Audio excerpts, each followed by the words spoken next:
चाहूंगा कि अपनी जगह पर खड़े होकर उस महान शख्सियत को हम कॉल करेंगे। प्लीज अपनी जगह पर खड़े होकर हम बुलाना चाहेंगे अपने crown leader mister Vijaypal Singh.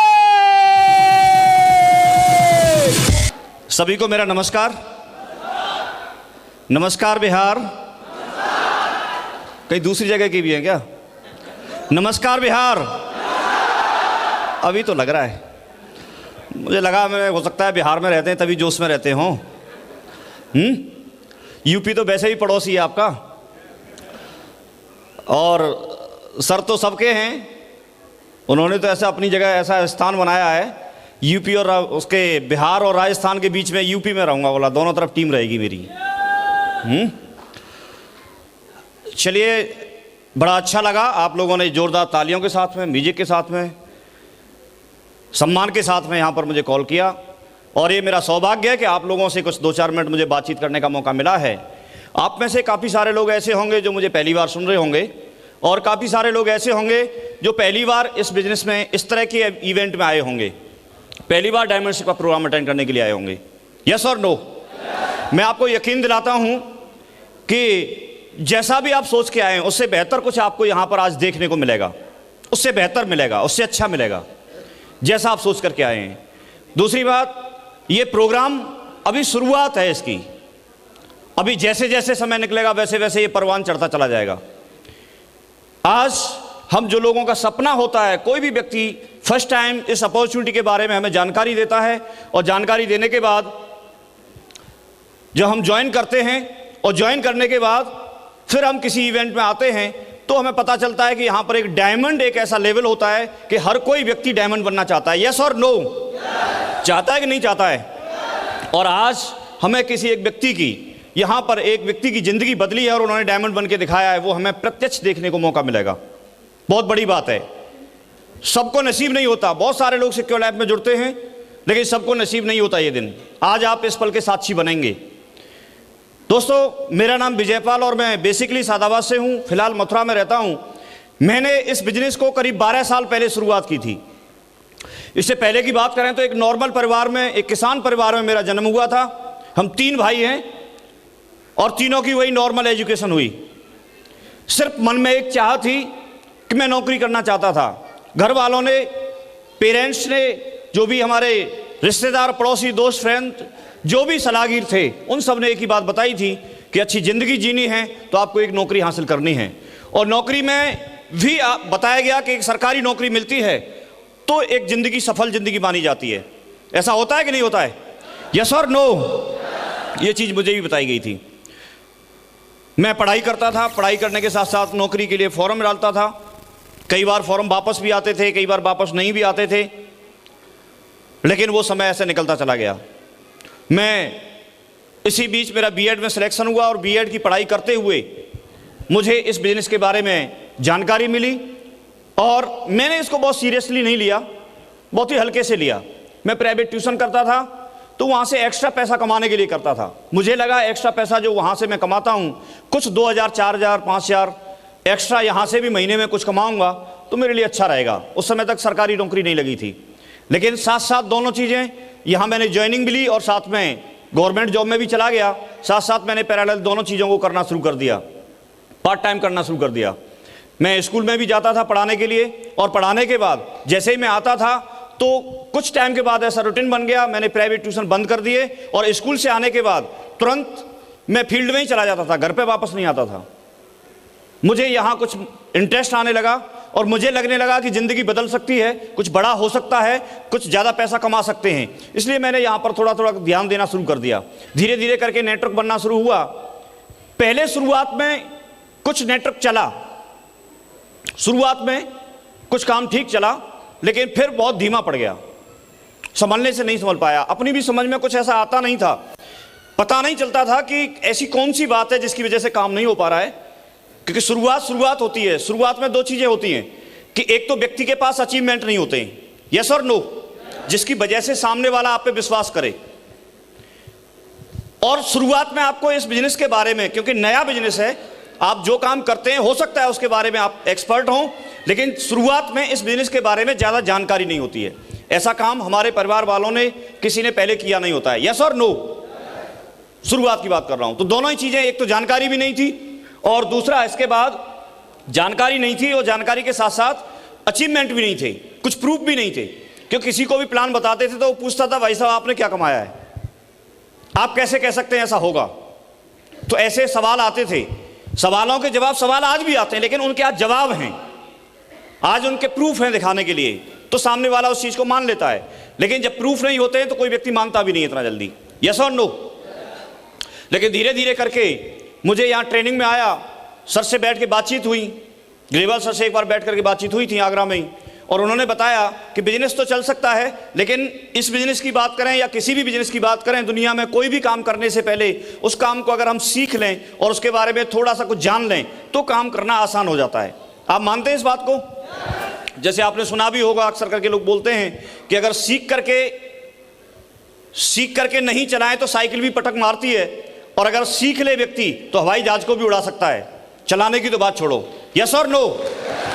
सिर्फ सीखने की बात है, सिर्फ सीखने की बात है। कोई भी एक व्यक्ति जिस काम को कर रहा है उससे पहले उसने वो सीखा है। यस और नो? तो ये काम पहले सीखा नहीं था, मुझे इस बात का पता चला, लेकिन मुझे अच्छे से याद है जिस दिन से फिर हमने इसको सीरियसली लेके और अच्छे से करना शुरू किया, तो जब तक काम नहीं चल रहा था तब तक नहीं चल रहा था, लेकिन जब चला तो फिर ऐसा चला जब तक हमारा कहीं नंबर नहीं था, कोई पूछता नहीं था तो पूछता नहीं था, लेकिन जब नंबर पड़ा और नंबर 1 बने तो आज तक नंबर 1 है, आज तक। ये सेम ऐसे हुआ जैसे मैं एक छोटी सी एक स्टोरी है उसको मैं बताता हूं। एक बार क्या हुआ, एक व्यक्ति को अपनी ससुराल से एक मोटरसाइकिल मिली दहेज में। कुछ टाइम तक वो चली और कुछ टाइम चलने के बाद में उसमें एक अजीब टाइप की खराबी हो गई। उसमें खराबी ये हो गई कि वो 60 की स्पीड तक ठीक चलती थी, लेकिन जैसे ही 60 की स्पीड से मीटर ऊपर पहुंचता था वो 160 पर पहुंच जाती थी तुरंत। अब एक दिन क्या होता है, उसके एक फ्रेंड थे और वो उसके दोस्त, पड़ोसी दोस्त उसके पास मोटरसाइकिल मांगने के लिए आए कि भाई साहब हमें ससुराल जाना है, आप हमें मोटरसाइकिल दे दीजिए।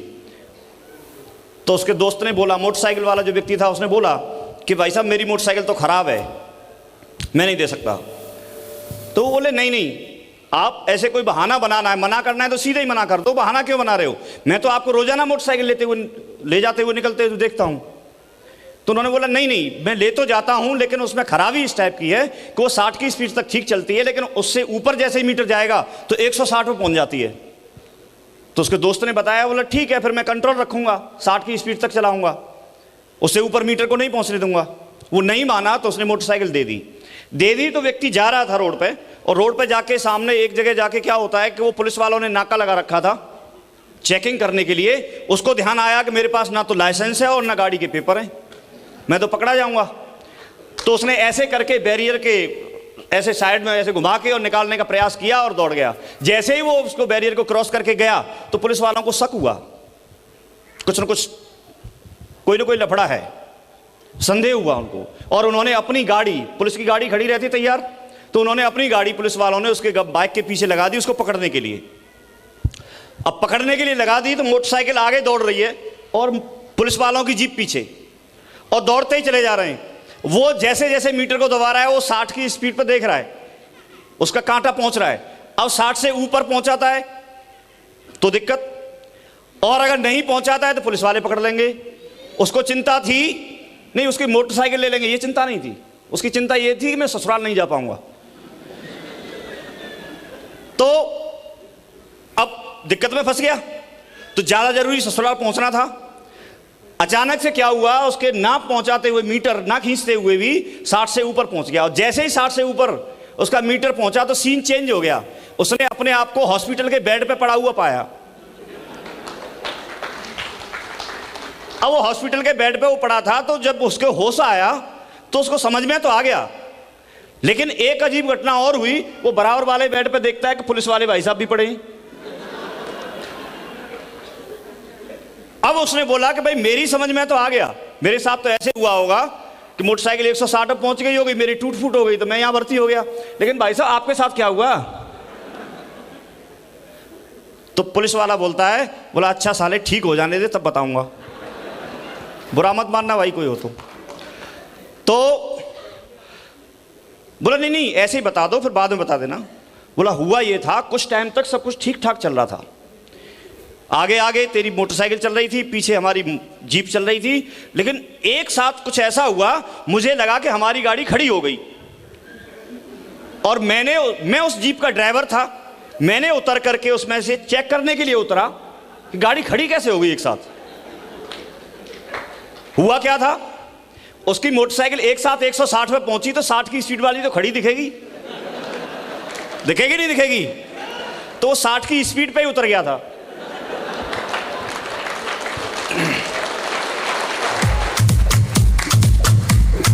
Thank you. लेकिन मैं आपको हंसाने के लिए नहीं सुना रहा था, ये मैं इसलिए बता रहा था कि हमारे लिए गर्व की बात है, हम ऐसी टीम से बिलोंग करते हैं, रॉयल ड्रीमर्स टीम से, कि इसकी जो स्पीड है उस स्पीड के सामने बाकी सारी टीमें खड़ी हुई नजर आती हैं। भाई साहब आप उसमें ज्वाइन लीजिए। यहां पर हमारे जो एक एक करके जो मेंटर हैं, जो मेंटरशिप हमको मिली हुई है, वो दुनिया की सर्वश्रेष्ठ मेंटरशिप है। दिन रात मेहनत करते हैं, दिन रात सोचते हैं हमारी टीम के लिए। हम ऐसी जगह पे जाने अनजाने में हमने ज्वाइनिंग ले ली है, जाने अनजाने में, लेकिन इसके लिए आपको धैर्य रखने की बहुत ज़रूरत है। यहाँ सफलता लेने के लिए धैर्य रखना बहुत ज़रूरी होता है। पेशेंस नहीं है तो कुछ भी नहीं है। कई बार लोग ऐसे सोचते हैं मैं आज जुड़ा, बस आज ही चेक क्यों नहीं आया, एक अगले वीक में चेक क्यों नहीं आया। तो चेक कैसे आता है, काम करने से आएगा ना, यस और नो। पेशेंस नहीं रख पाते। आप देखिए बहुत सारे एग्जाम्पल आप जानते हैं, बच्चा पैदा होते ही तुरंत बड़ा नहीं होता, उसको टाइम लगता है। अब देखिए एक किसान है, खेत में जाके अगर बीज डालता है, पेशेंस रखता है वो 3 महीने का, 4 महीने का, 6 महीने का, जब तक फसल का टाइम होता है, पेशेंस रखता है कि नहीं रखता है, यस और नो। और उस समय उसके पास कोई बहाना नहीं होता, उसको उगाने के लिए खेत की निराई गुड़ाई करनी पड़ेगी, उसकी जुताई करनी पड़ेगी, पानी भी देना पड़ेगा, उसकी देख रेख भी करनी पड़ेगी। क्या इन चीज़ों के लिए कोई बहाना होता है? नहीं होता, वो देख रेख करता है। पैसा नहीं होगा, अगर घर पे पैसा है तो अच्छी बात है, नहीं होगा तो भी कहीं ना कहीं से अरेंज करेगा। वो ये बोलता है कि नहीं मेरे पास पैसा नहीं है, यस और नो, नहीं बोलता किसान, सबकी व्यवस्था करेगा, क्योंकि उसको पता है कि लास्ट में रिजल्ट क्या है। पता है कि नहीं क्या रिजल्ट होगा, फसल आएगी। एक बीज बोया था, उसके कई बीज उसको, कई दाने उसको मिलेंगे। एक दाना जो बोया था उसका कई गुना होकर के उसको मिलेगा। और मिलता है कि नहीं मिलता है, यस और नो, मिलता है। और यही रीजन है कि वो पेशेंस रख पाता है। यहां पर भी हम कोई जब काम करते हैं, बिजनेस करते हैं, तो पेशेंस रखना बहुत जरूरी है।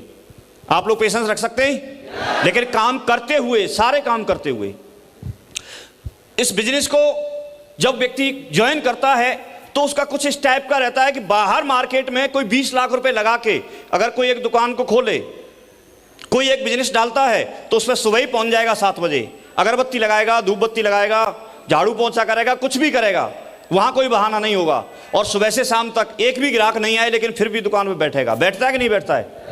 लेकिन यहां ज्वाइन करते ही उसको ऐसे लगता है कई बार कि भाई नहीं, यहां तो ऐसे ही आना चाहिए।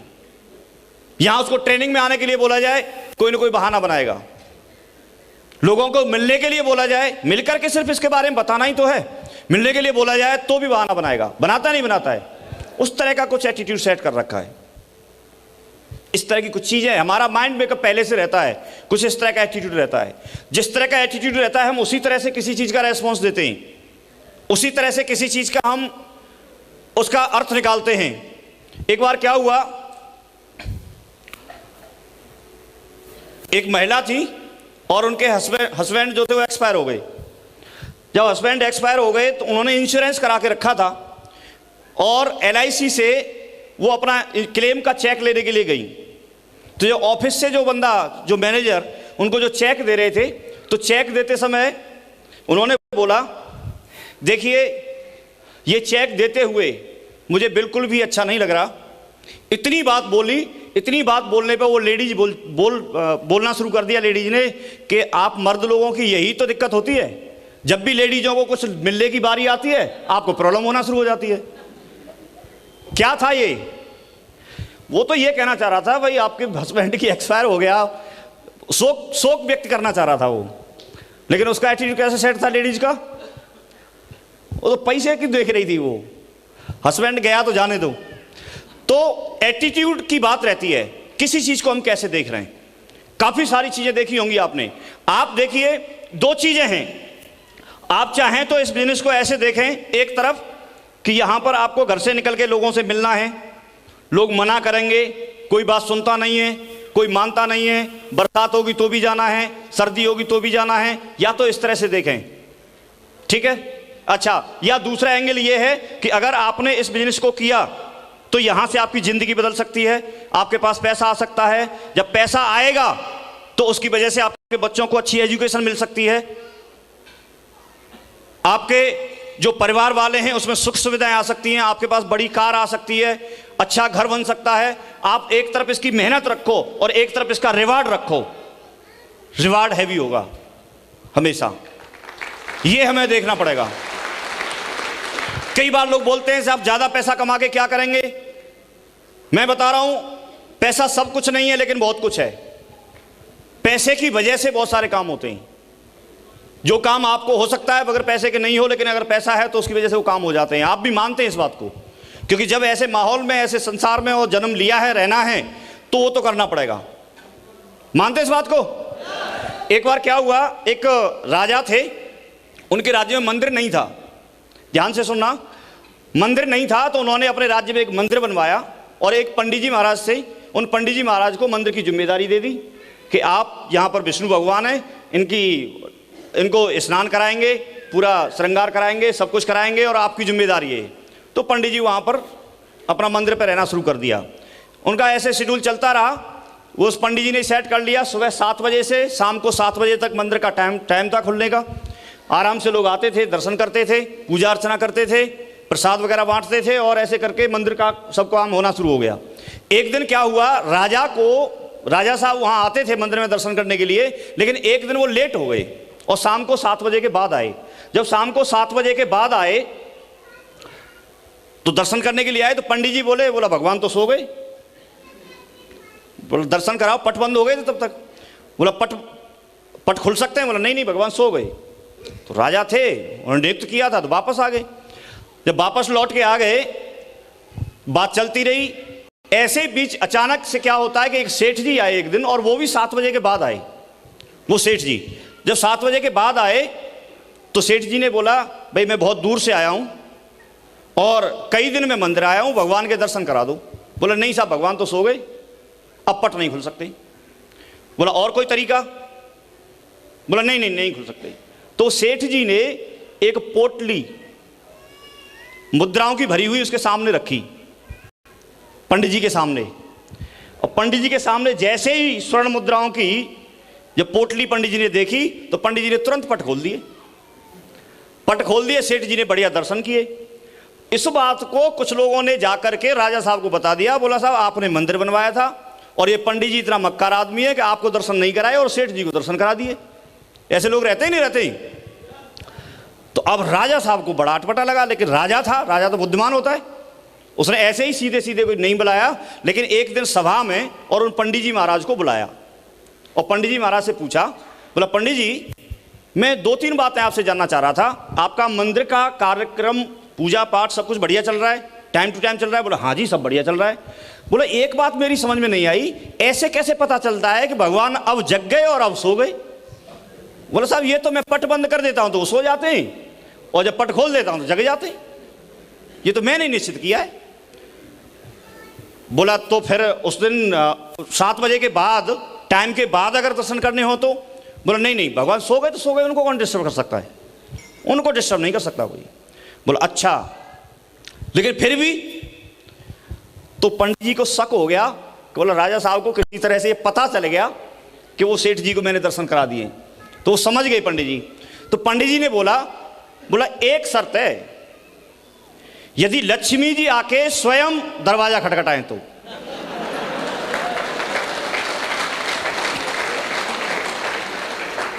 फिर तो मेरी मजबूरी है, मुझे पट खोलने पड़ेंगे, और अगर मैंने नहीं खोले तो भगवान विष्णु को ही खड़ा होकर आना पड़ेगा।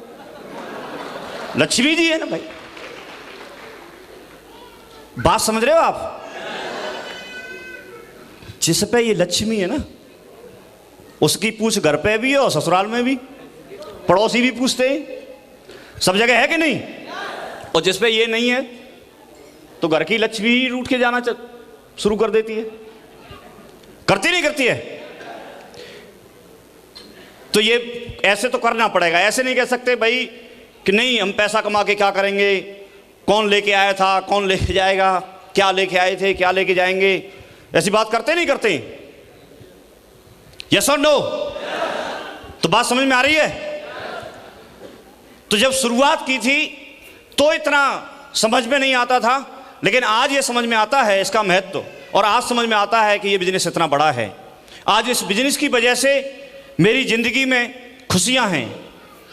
आप ये देखिए कि अपने साथ में जब काम करना शुरू किया था तो लोग उस समय सुनते नहीं थे, महत्व नहीं देते थे, लेकिन धीरे धीरे करके फिर भी हमने एक बार नहीं माना, दूसरी बार फिर बताया, दूसरी बार भी नहीं माना तो तीसरी बार फिर बताया, बताते चले गए। कुछ लोगों ने सुना, कुछ ने नहीं सुना, कुछ लोगों ने माना, कुछ ने नहीं माना, कुछ लोग जुड़ने के बाद काम किया, कुछ लोगों ने जुड़ने के बाद भी काम नहीं किया। लेकिन ऐसे करते करते 5 साल के अंदर जो व्यक्ति डायमंडशिप का सपना लेके चलता है वो डायमंड बन गए। हम 25 दिसंबर 2009 को बन गए यहाँ से।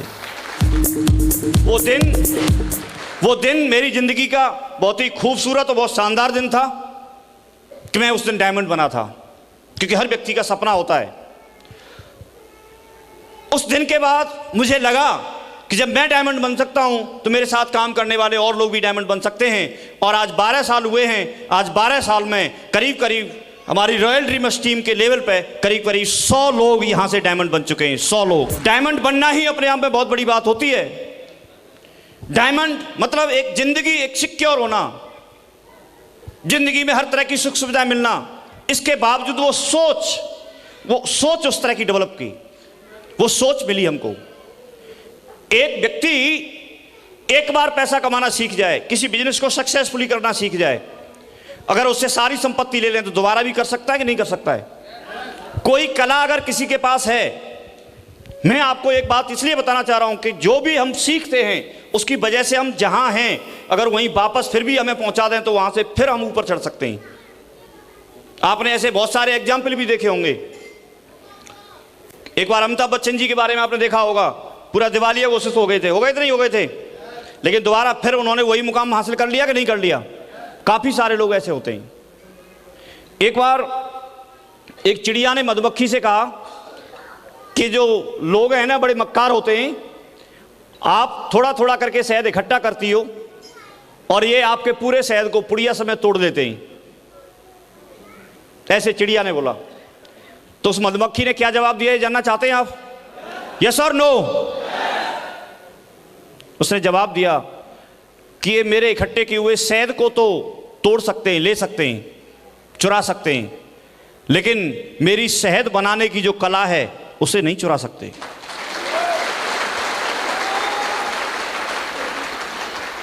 तो अगर आप हमसे पूछना चाहते हैं कि इस बिजनेस ने हमको क्या दिया है, तो ये बहुत छोटी चीज है कि हमको पैसा दिया है, ये बहुत छोटी चीज है कि हम बड़ी कारों में चलते हैं, ये बहुत छोटी चीज है कि हम बड़े बड़े मकानों में पहुंच गए, ये बहुत छोटी चीज है, लेकिन इसके बावजूद हमको एक वो सक्सेसफुल सोच दी है, सोच विचार। इसकी वजह से आज हमको सम्मान, पहचान हो सकता है। मुझे ऐसे लगता है हम तो बहुत सौभाग्यशाली हैं, पहले पता नहीं कितने पुण्य कर्म किए होंगे तब जाके हमको यहां पर ये मुकाम हासिल हुआ। और जो भी व्यक्ति यहां पर अगर जुड़ा है और ये अपॉर्चुनिटी मिली है, मैं उसको भाग्यशाली मानता हूं, वो भाग्यशाली है। ट्रैक आपको वही मिला है जो हमको मिला हुआ है, सिर्फ उस पर चलने की जरूरत है। अगर मेरे से पूछेंगे कि मैंने 12 साल में क्या किया, तो मैं सिर्फ एक काम किया, सिर्फ और सिर्फ एक काम किया। प्रयास किया मैंने 100% करने का अपनी तरफ से। कितने % कर पाया पता नहीं, लेकिन अपनी तरफ से 100% हर चीज को फॉलो करने का, अच्छी तरह से करने का प्रयास किया, जितना मैं कर सकता था। क्योंकि सारे काम मैं नहीं कर सकता, लेकिन जो कुछ कर सकता हूं कम से कम उनको तो करूं। करना चाहिए कि नहीं करना चाहिए? मैं बताता हूं आपको कि अगर मेरे से कोई व्यक्ति पूछे कि मेरी इतनी बड़ी सफलता में बहुत सारी चीजों का हाथ होगा, ये मैं मानता हूं, लेकिन सबसे ज़्यादा रोल है तो एक चीज़ का ज़रूर कि एक बार एक कंपटीशन हो रहा था, उसमें सबसे बड़ा आलसी खोजना था, सबसे बड़ा आलसी, लेजी पर्सन। तो ऐसे कंपटीशन हो रहा था, कुछ लोग निकल के आ रहे थे कि साहब मैं सबसे बड़ा आलसी हूं, मैं सबसे बड़ा आलसी हूं, मैं सबसे बड़ा आलसी हूं। तो उसमें से एक सबसे बड़ा आलसी चुना गया, और चुना गया तो उसको उसका रिवार्ड दिया गया, ट्रॉफी दी गई कि भाई ये सबसे बड़ा आलसी है। कुछ टाइम के बाद क्या होता है, कुछ टाइम के बाद एक खजूर के चोटी पर, वो पेड़ की चोटी पर वो बैठा हुआ दिखाई दिया कुछ टाइम बाद। अब आसपास के लोग देख करके बोले साहब हमारे हाथ से तो गलत हाथों में रिवार्ड चला गया, ये तो इतना मेहनती है, इतने ऊंचे पेड़ पर चढ़ गया, इसने बहुत मेहनत की है, ये तो गलत हाथों में रिवार्ड चला गया, दोबारा से इसको इंप्रूव किया जाए, इससे रिवार्ड लेकर के, इससे अवार्ड लेकर के किसी दूसरे व्यक्ति को दिया जाए जो सबसे बड़ा आलसी हो। तो उससे बोला भाई हमसे तो बहुत बड़ी भूल हो गई, आप जैसे मेहनती आदमी को, मेहनती इंसान को हमने ये रिवार्ड दे दिया सबसे बड़े आलसी का। तो ऊपर से बंदा बोलता है, क्या बोला उसने, जानना चाहते हैं आप? उसने बोला नहीं भाई साहब, रिवार्ड आपने सही आदमी को दिया है, मैं तो पिछले 12 साल से आपने यही रिवार्ड दिया था, यहीं बैठा हूं, नीचे किसी ने खजूर का बीज बो दिया था, वो बढ़ के ऐसा हो गया, मैं तो खड़ा होकर ही नहीं गया। तो भाई साहब हमारी सफलता का, पर्सनली मेरी सफलता का अगर राज पूछोगे तो वो ये है, मैं 12 साल पहले इस बिजनेस में आया था और अभी तक इसी में हूं, बस उतर के नहीं भागा।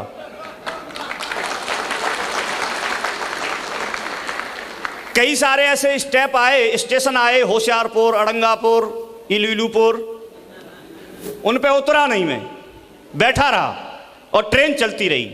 क्या होगा फिर? जहां गंतव्य स्थान होगा वहां तक पहुंचेंगे कि नहीं पहुंचेंगे, आखिरी स्टेशन तक? यस और नो? और मैं पहुंच गया। आज सब कुछ आपके सामने है। हमारे साथ में ही इतने दमदार लीडर मिल गए। यहां पर मैंने एक बात सीखी थी कि आपके 2 हाथ हैं, एक हाथ आप अपलाइन को पकड़ा दो और एक हाथ आप अपनी डाउनलाइन को पकड़ा दो, और बस बीच में आप बने रहो। मैंने सिर्फ इन दोनों को जोड़ने का काम किया, सिर्फ ब्रिज का काम किया।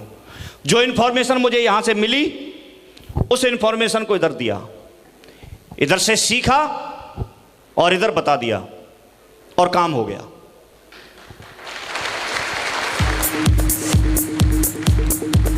कई सारे लोग इस चीज में जो ऊपर से इंफॉर्मेशन मिलती है, ऊपर संपर्क में रहते नहीं हैं, अपने अपलाइन के संपर्क में रहते नहीं हैं, उनको रोजाना की रिपोर्टिंग करते नहीं हैं। आप जितने भी लोग बैठे हैं यहां पर देख लेना, सबसे बड़ी सफलता अगर किसी के पास यहां पर अगर आपके बीच में है, आपको लगता है कि आप जहां से बिलोंग करते हैं वहां पर सबसे ज्यादा सफल कोई व्यक्ति है, तो उसकी एक्टिविटी देखना।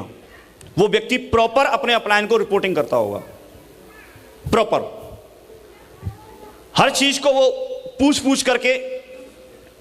पूछ करके और अपने अपलाइन से पूछ करके करता होगा जो जरूरी बात है, और तब स्टेप लेता होगा और वही नीचे प्रमोट करता होगा।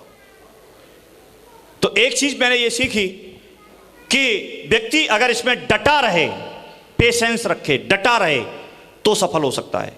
दूसरी बात मैंने ये सीखी कि कोई एक ऐसा व्यक्ति आपकी जिंदगी में होना चाहिए जिसको आप मेंटर मान सकें, और सारी दुनिया एक तरफ और उसकी बात एक तरफ। उसने कोई बात बोल दी, बस आप उसको कर दो। दूसरी बात मैंने ये सीखी। तीसरी बात मैंने ये सीखी कि सिर्फ व्यक्ति बोले नहीं, जो टीम को सिखाना चाहता है उसको करके दिखाए, उसको करके दिखाए। पहले खुद करे, फिर दूसरे लोगों को बताने की जरूरत नहीं होती, वो खुद कर लेते हैं अपने आप।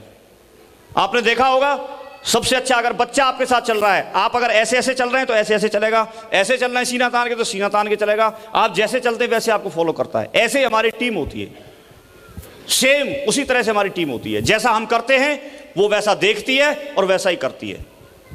तो तीसरी बात मैंने सीखी, ये बिजनेस जो है वो पूरा सक्सेसफुली डुप्लीकेशन करने का है, और डुप्लीकेशन टीम उसको करती है जो आपको करते हुए देखती है। आप जो बोलते हैं उसको नहीं करती। नहीं तो आप प्रैक्टिकल एक एग्जाम्पल देख लो, आप ऐसे अपनी ये वाली उंगली निकालो, चौथी वाली, सारे लोग एक बार करो सपोर्ट, निकाल लो ऐसे, और ऐसे घुमाओ। कुछ लोग तो निकाल ही नहीं रहे। ऐसे घुमाओ, तेज तेज घुमाओ, और मुझे देखते रहो। तेज घुमाओ, और तेज और तेज और तेज और तेज, जैसे मैं बोल रहा हूं वैसे ध्यान देना। और तेज घुमाओ। सबको दिख रही है मेरी उंगली पीछे तक? जैसे जैसे मैं कर रहा हूं वैसे करो। और घुमाओ, और तेज। और अब ये अपनी उंगली अपनी नाक पे लगाओ। देखो, ज्यादातर लोगों ने अपने गाल पे रख रखी है। क्यों, ऐसा क्यों हुआ? जो बोलते हैं उसको नहीं, जो देखते हैं उसको करते हैं।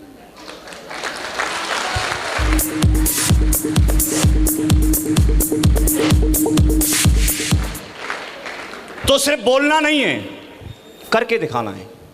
और करना क्या है? आप किसी व्यक्ति के पास जाएंगे, मुझे बताया गया था कि आपको सिर्फ लोगों से मिलना है, प्लान बताना है। मैंने प्लान बताना शुरू किया। मुझे एक फॉर्मूला मिल गया था। ग्रेवाल सर हमेशा बोलते थे कि अगर आप प्लान दिखाते हैं तो वहां पर दो ही जवाब आपको मिलेंगे, या तो यस बोलेगा या नो बोलेगा। और अगर यस बोलता है तो अच्छी बात है, आ जाओ हमारे साथ। और नो बोलता है तो भी अच्छी बात है, क्योंकि नो का मतलब नो नहीं होता, नो का मतलब होता है नेक्स्ट वन, एक और, एक और, एक और, एक और, एक और। एक ने मना कर दिया, एक और दिखाओ। एक ने मना कर दिया, एक और दिखाओ। एक ने मना कर दिया, एक और दिखाओ। एक बात जोर दे के हमेशा बोलते थे कि जिस व्यक्ति को आप प्लान दिखा रहे हैं वो व्यक्ति आता है तो अच्छी बात है, और नहीं आता है तो भी अच्छी बात है। आए तो बेस्ट, नहीं तो नेक्स्ट। आए तो बेस्ट, नहीं तो नेक्स्ट। आए तो बेस्ट, नहीं तो नेक्स्ट। आए तो बेस्ट, नहीं तो नेक्स्ट। आए तो वेलकम, नहीं तो भीड़ कम। ज्यादा भीड़ का भी क्या करेंगे हम? वैसे भी सारे लोग सारे कामों को नहीं करते। इस सिद्धांत पर काम किया, अभी भी इस सिद्धांत पर हम काम कर रहे हैं। ऐसे फंक्शंस, ये 3 दिन से ऐसे ही हॉल फुल है, लगातार 3 दिन हो गए। स्टेज और हम और हॉल यही रहता है, बाकी लोग चेंज हो जाते हैं। और हम सेम बात यही बताते हैं। कई बार लोग नई नई बात बताने का प्रयास करते हैं। नहीं, नई बात बताने की जरूरत ही नहीं है, बातें वही हैं। व्यक्ति प्लान दिखाए, उनका फॉलोअप करे, अपनी एजुकेशन को बढ़ाए और प्रॉपर 100% यूजर बन जाए। 3-4 चीजें हैं, अगर व्यक्ति ऐसा कर लेता है तो व्यक्ति आगे बढ़ सकता है। और इसी की वजह से आज हमारी टीम इस मुकाम पर पहुंची है। मैं एक बात जरूर बताना चाहता हूं आपको कि जब हम प्लान दिखाते थे तो हमको 2 ज्वाइनिंग निकालना मुश्किल पड़ जाता था। एक वीक के अंदर 2 ज्वाइनिंग निकालना, 2 लोगों को जोड़ना मुश्किल पड़ जाता था। लेकिन आज हम एक भी प्लान नहीं दिखाते और ज्वाइनिंग वीक में 4000 जाती हैं। 4000 क्या है? ये सिस्टम का कमाल है, सिस्टम का कमाल है। आप जाने अनजाने में आपके हाथ में वो चीज लगी है जिसके बारे में भी सोच ही नहीं सकते। आप सोचो उस दिन कैसा होगा जब आपके परिवार में आपके नाम पर लाखों रुपए महीने की इनकम होगी। वो दिन कैसा होगा जब आप बड़ी कार में चल रहे होंगे। वो दिन कैसा होगा जब आप अपनी चॉइस के कपड़े अपने बच्चों को पहना रहे होंगे। वो दिन कैसा होगा जब चॉइस की आप अपनी छुट्टियां बिताने के लिए जा रहे होंगे।